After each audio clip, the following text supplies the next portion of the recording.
of the special order, Congresswoman Sheila Jackson Lee, another great leader from the state of Texas, as Congresswoman Chairwoman Beatty said, a fighter for justice, and I mean for justice on a lot of fronts. So Congresswoman Jackson Lee, I yield to you.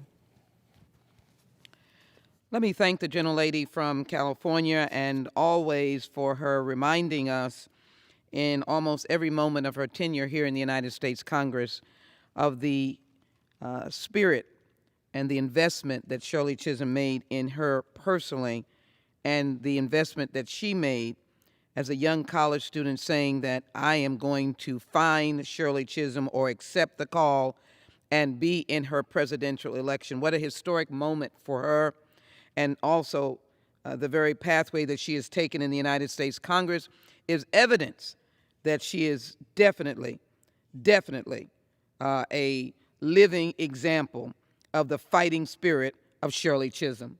It is great to be here to acknowledge this 50th commemoration of this historic moment. I thank our chair, the Honorable Joyce Beatty, for reminding us of our power, our message, and I'd like to say our message, our power, and to recognize that the Congressional Black Caucus is the pace setter for justice and equality and the elimination of racism. We're still lifts its head today. To my other colleagues who are here, I'm grateful for your presence on the floor, for Shirley Chisholm deserves the recognition and the acknowledgement of who she was, but what she did and what she invested in America. Let it be known that even as she was an African-American woman, she was a great American that made differences that could be even seen today. I want to honor and acknowledge the shoulders upon which I stand on. That includes, in our Congress, Shirley Chisholm, John Conyers, John Lewis, Ron Dellums, and Barbara Jordan. And I also want to acknowledge my parents, Ivelita Ivy Jackson, vocational nurse, and Ezra C. Jackson, one of the first African Americans to succeed in the aftermath of being discriminated against in the comic book industry. But all of that pours into the work of Shirley Chisholm and her campaign slogan in a congressional district race in 1968, fighting Shirley Chisholm, unbought and unbossed. And that continued throughout her life. She remarked that women in this country must become revolutionaries. We must refuse to accept the old, the traditional role and stereotypes. This is a sentiment that I take to heart myself, and that the women of the Congressional Black Caucus have taken to heart. We've told the nation that we must have self-determination. We want to lead. Shirley Chisholm was at the core of the movement of women leading, and that is why on January 25, 1972, Shirley announced her candidacy.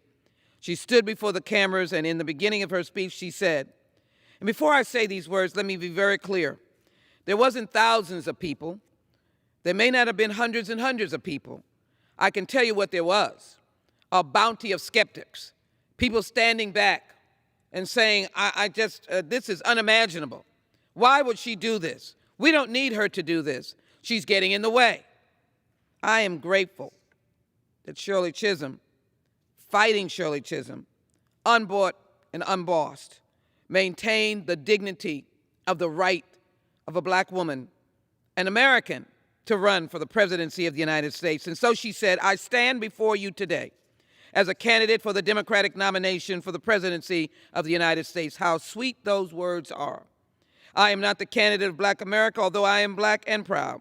I am the candidate of the women movement of this country, although I am a woman, and I am equally proud. She said, rather, I am not the candidate of the women's movement of this country, although I am a woman, and I'm equally proud of that. I am not the candidate of any political bosses or special interests.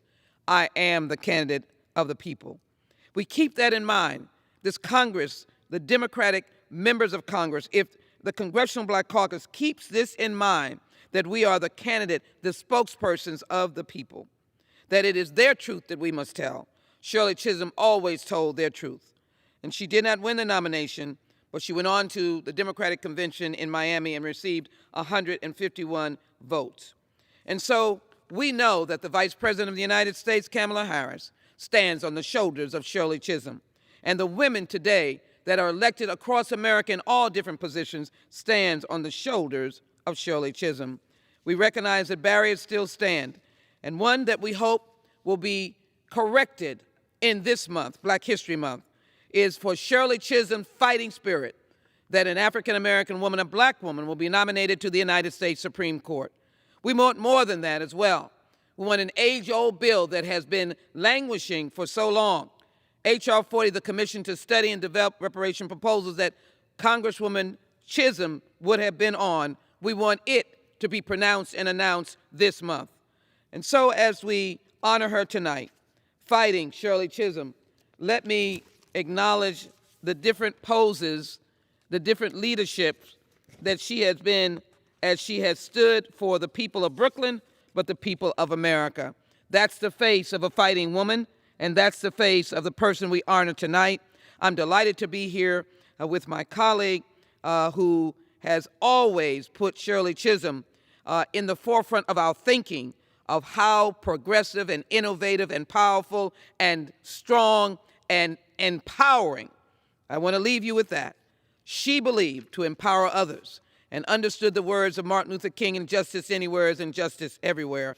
Shirley Chisholm was ahead of her time. Shirley Chisholm is to be honored, and every day, as my colleague said, as we walk through those halls, and I look and I've seen Barbara Jordan, and then I look up and I see Shirley Chisholm, unbought and unbossed. Honor her tonight